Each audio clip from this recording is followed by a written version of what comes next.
سلام، در خدمتتون هستیم با تحلیل قیمت طلا و امروز 12 فروردین 1404 روی اونس جهانی. اینجا الان تایم فریم 30 دقیقه است. ایچیموکو رو انداختیم و بولینگر باند. یک کندل عظیم تو تایم 30 دقیقه، یک کندل ما رو بزرگ خورده، خیلی قویه.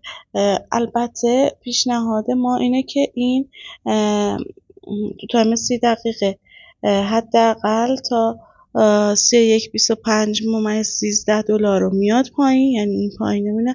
این تاچ اولشه. البته تو تایم اسکلپ دارم عرض میکنم و توی تایم بعدی هدف بعدی که میبینه 31.19 هم میاد پایین تا 31.19 و 31.18 رو هم تاچ 17 هم تاچ میکنه.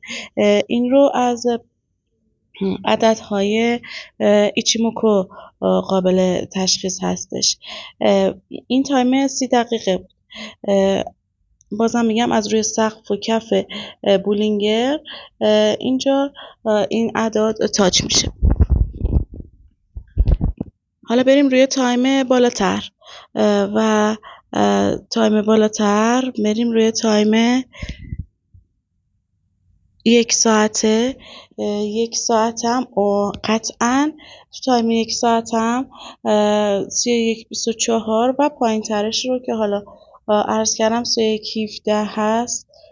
اینجا رو اینجا بگم 31.13 رو هم احتمال تاچ کردنش هست، ولی من ریسک نمی کنم و همون 31.17 و 32 که از روی ایچیموکو قابل تشخیص هم پایین تر هم میاد و بعد میره برای صعود. الان یه کاهش قیمتی تو تایم 1 ساعته داریم.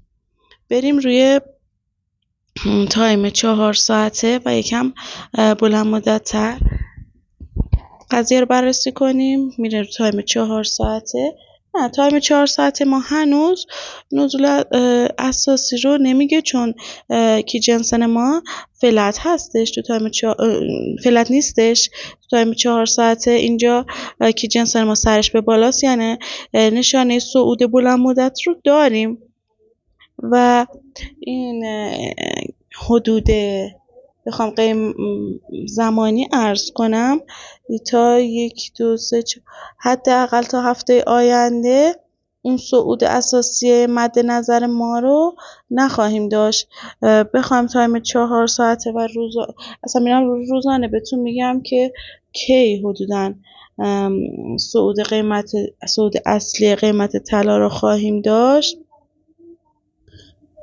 بله، اوایل هفته آینده، یعنی بازار که باز میشه صعودی عظیم و در پیش خواهیم داشت انشاءالله.